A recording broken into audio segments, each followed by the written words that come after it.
सुप्रभात। कक्षा 9वीं पाठ 13 क्षितिज बुक से हम पढ़ेंगे आज ग्रामश्री में आगे की काव्य पाठ, कविता और क्वेश्चन आंसर।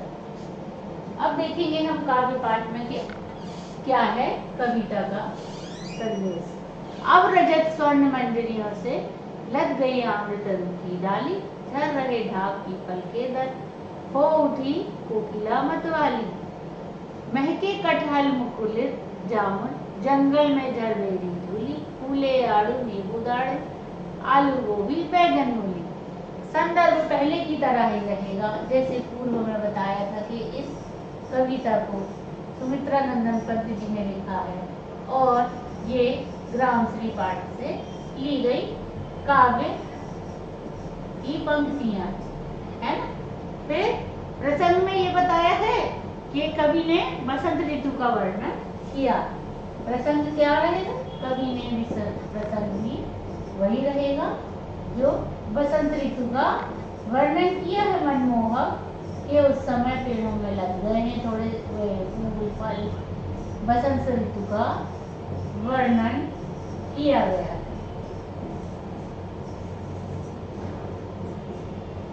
तो भावार्थ है प्रस्तुत पंक्तियां कवित्रा न तुमिंद पद्धति के द्वारा लेकर मैंने बताया रचित कविता ग्रामश्री से ली गई है।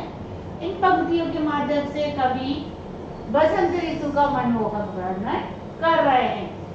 आप बता रहे हैं यहाँ से कि स्वर्ण और रजत अर्थात सुनहरी और चांदनी रंग के मंजरियों से आम के पेड़ की जो डालियां हैं वो लग गई हैं।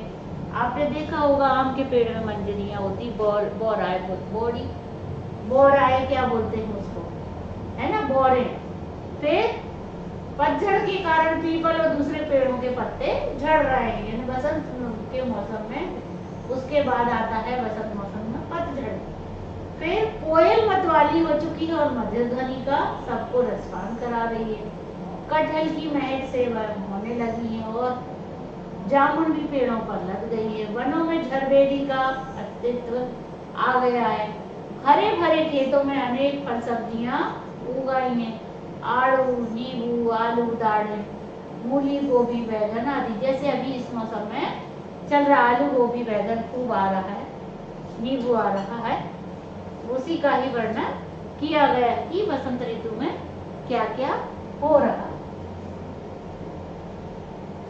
फिर है पीले मीठे अमरूदों में अब लाल लाल चित्तियां पड़ी, पक गए सुनहले मधुर बेर, अवली से तरु की डाली जड़ी, लहले पालक मैं धनिया लौकी हो सेम फली, पहली मगफली टमाटर हुए लाल, मिर्चों की बड़ी हरी थैली।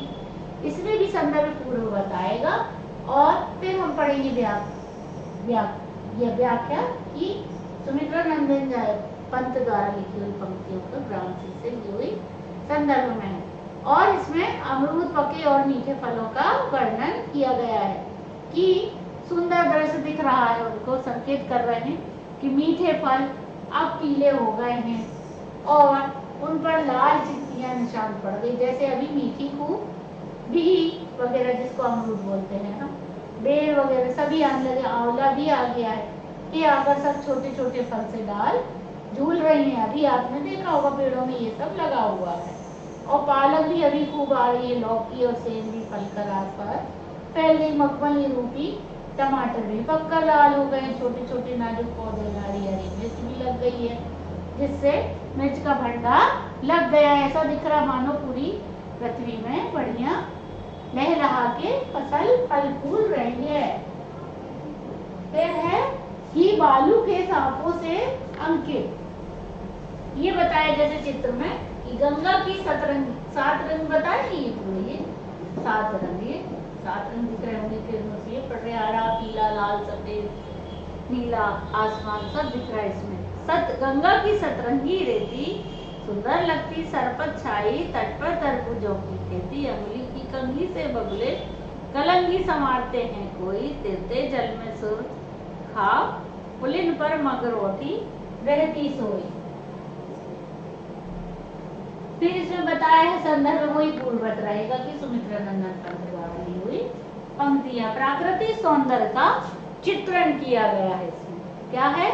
का वर्णन है कि प्राकृतिक सौंदर्य में क्या चित्रण करा है। गंगा किनारे जो विभिन्न रंगों में सफेद रेत का भंडार है, उस रेत के टेढ़े मेढ़े दृश्य को देखकर ऐसा लगता है मानो बालू रूपी सांप पड़ा हुआ है, और गंगा के तट पर जो घास की हरियाली बिछी हुई है बहुत सुंदर लगे। साथ में तरबूजों की खेती भी तट का दृश्य बेहद सुंदर बना रही, आकर्षक लग रहा है।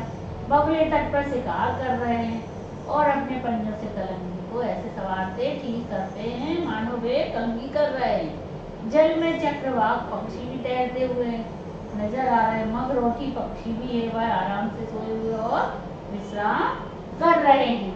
यह प्राकृतिक सौंदर्य का वर्णन है।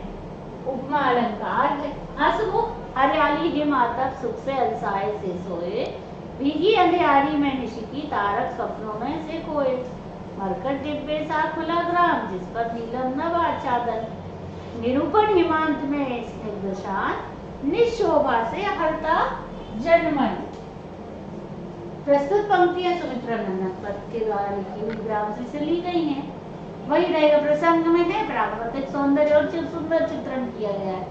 कवि कहते हैं कि इस प्रसंग में क्या होता है, जब सर्दी के मौसम में हिम अर्थात ठंड का आगमन धरती पर होता है, जैसे अभी ठंड हमारे क्षेत्रों में पड़ रही है, धरती पर होता है, तो लोग आलसी से बनकर सुख से सोए रहते हैं, देर से उठते हैं। सर्दी की रातों में ओस पड़ने की वजह सब कुछ भीगा भीगा सा और ठंडक सा महसूस हो रहा है। तारों को देखकर ऐसा आभास हो रहा है कि सपनों में दुनिया खोए हुए है और आकर्षक मनमोहक वातावरण में पूरा गांव मरकत है और आकाश से आच्छादित हो रही नीला आकाश और पंडा नामक रत्न जैसा प्रतीत हो रहा है।